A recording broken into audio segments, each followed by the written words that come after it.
Muito bem, vamos mergulhar direto no assunto. Basta imaginar uma grande estrutura, tipo um arranha-céu imponente ou quem sabe um país com dimensões continentais.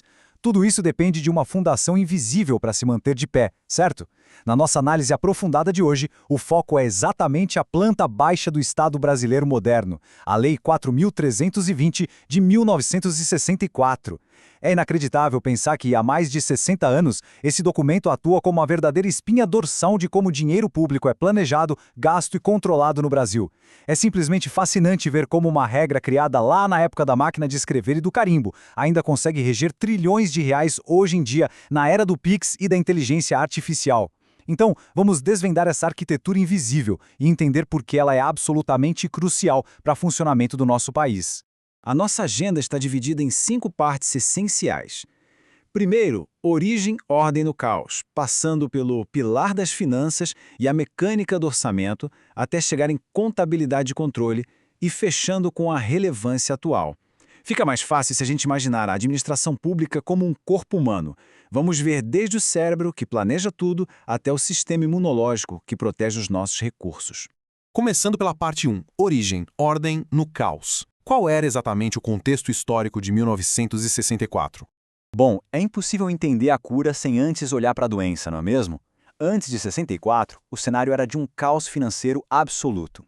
A gente fala de uma bagunça gigantesca. Faltava padronização contábil, cada órgão público lidava com os números do seu próprio jeito e os orçamentos eram absurdamente opacos. Ninguém sabia direito de onde o dinheiro vinha e muito menos para onde ele ia. Aí, chegando ali no início dos anos 60, a situação ficou insustentável.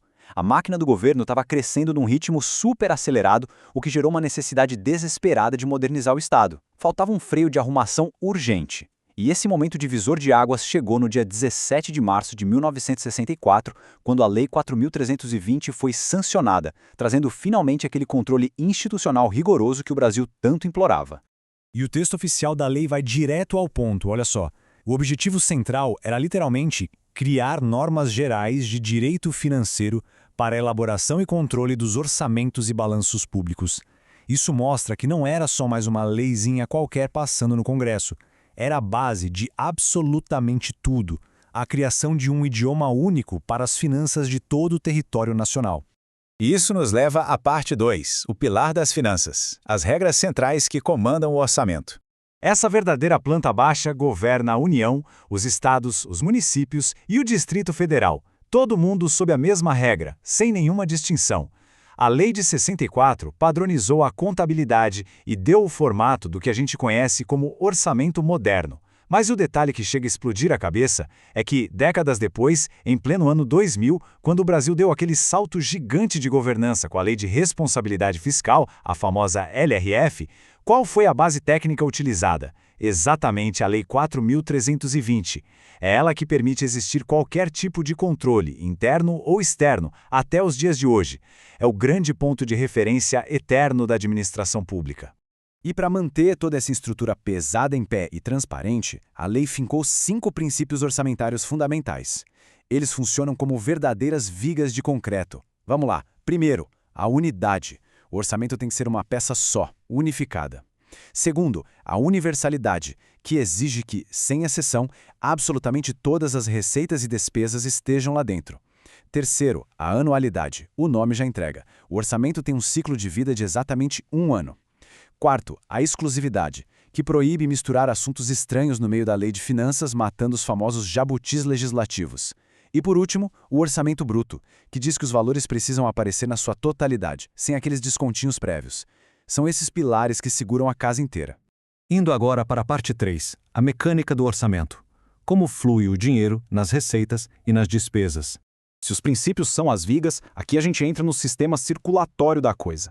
A entrada de dinheiro nos cofres segue uma coreografia super rigorosa de 4 passos. Começa com a previsão, que é o planejamento de quanto o Estado espera arrecadar.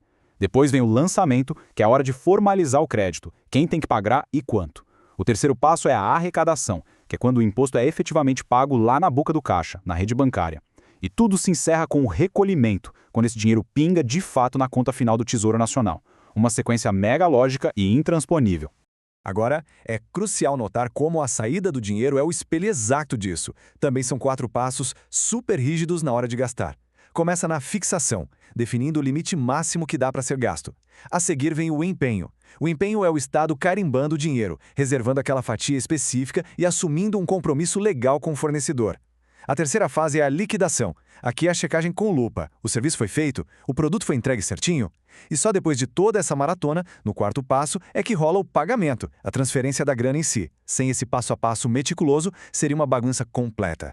Só que, a gente sabe, o mundo real é imprevisível. Nenhuma planta baixa sobrevive intacta quando a realidade bate na porta. Por isso mesmo, a lei tem uma válvula de escape super inteligente chamada créditos adicionais. Eles ajustam o orçamento quando as coisas saem do trilho e se dividem em 3 tipos. Os suplementares, que dão aquele reforço financeiro quando uma rúbrica que já existe fica sem saldo. Os especiais, que cobrem despesas novinhas em folha, coisas que nem estavam no radar original. E os extraordinários, que são o botão de emergência absoluto, acionados para calamidades públicas urgentes e imprevisíveis. Pense em guerras ou grandes pandemias. É o que dá a flexibilidade para o sistema não estourar. Vamos para a parte 4, contabilidade, controle e fiscalização, o verdadeiro sistema imunológico da administração pública. Todo esse cuidado infinito com o dinheiro precisa ser vigiado de perto para evitar infecções no tecido das finanças públicas, não é? E essa dupla checagem é genial. De um lado, existe o controle interno, que é feito pela própria máquina governamental. É o executivo olhando no espelho e corrigindo a rota em tempo real. Do outro lado, atuando como grande auditor da sociedade, vem o controle externo. Esse é exercido com pulso firme pelo poder legislativo, mas com o apoio técnico vital dos tribunais de contas. A exemplo do Tribunal de Contas do Estado do Piauí, o TCE-PI. É essa vigilância cruzada que garante que cada centavo público seja olhado com uma lupa gigantesca. E para que essa lupa funcione bem, a lei obriga o governo a produzir 4 verdadeiras radiografias financeiras todos os anos. São as demonstrações obrigatórias. O balanço orçamentário, que cruza o que foi planejado contra o que realmente foi feito. O balanço financeiro, que foca no fluxo de caixa puro e simples do ano. O balanço patrimonial, que é a foto em alta resolução da riqueza total do Estado, com os ativos e passivos. E, por fim, a demonstração das variações patrimoniais, que explica tintim por tintim o que mudou nesse patrimônio ao longo do período. É um diagnóstico de saúde completíssimo. Para manter as engrenagens dessa máquina rodando no mesmo ritmo, a lei cravou alguns conceitos que parecem banais hoje, mas são indispensáveis. Um deles é o exercício financeiro. Isso nada mais é do que o período orçamentário e contábil oficial que a lei definiu para ser exatamente igual ao ano civil. Ou seja, vai redondinho de 1º de janeiro a 31 de dezembro. É a régua de tempo universal de toda a contabilidade pública no Brasil. Outro jargão que a gente precisa desmistificar logo de cara são os famosos restos a pagar. É um mecanismo do dia a dia, mas que gera muita confusão. A lógica é muito simples. Se o Estado fez um empenho, ou seja, separou dinheiro lá atrás, mas chegou a hora dos fogos de artifício no dia 31 de dezembro e o pagamento ainda não saiu, essa dívida não some em um passe de mágica. Ela cruza a fronteira do calendário e é jogada para o ano seguinte, carregando essa etiqueta de restos a pagar. É a garantia jurídica de que as promessas financeiras vão ser cumpridas, mesmo com a virada do ano. O que nos leva à parte 5, a última etapa de hoje: relevância atual e limitações, a evolução e o futuro desse arcabouço. Trazendo a nossa conversa lá do passado para a nossa realidade atual, fica muito claro o atrito entre uma lei da década de 60 e o ritmo frenético do século XXI. É impossível negar a resiliência absurda da Lei 4.320, e o grande truque para ela não caducar foi a integração moderna. Ao longo das décadas, ela foi continuamente ganhando atualizações através das normativas da Secretaria do Tesouro Nacional, a STN. Mais recentemente, ela até passou a ser alinhada com os padrões internacionais supermodernos do setor público, as chamadas normas IPS-AS. Basicamente, o ecossistema em volta evoluiu para manter a fundação viva. Mas, sejamos muito francos, existem falhas e rachaduras inegáveis. Para quem está ali com a mão na massa operando a máquina pública, as limitações pesam bastante. A linguagem da lei é super engessada e, em vários pontos, ficou totalmente parada no tempo. Isso cria um atrito enorme com as práticas contábeis contemporâneas, que são muito mais dinâmicas e ágeis. Além disso, existe um apelo técnico gigantesco por uma harmonização mais fina com a lei de responsabilidade fiscal. Por tudo isso, o clima constante nos bastidores de Brasília é de muito debate sobre a necessidade urgente de uma reforma sistêmica nessa regra do jogo.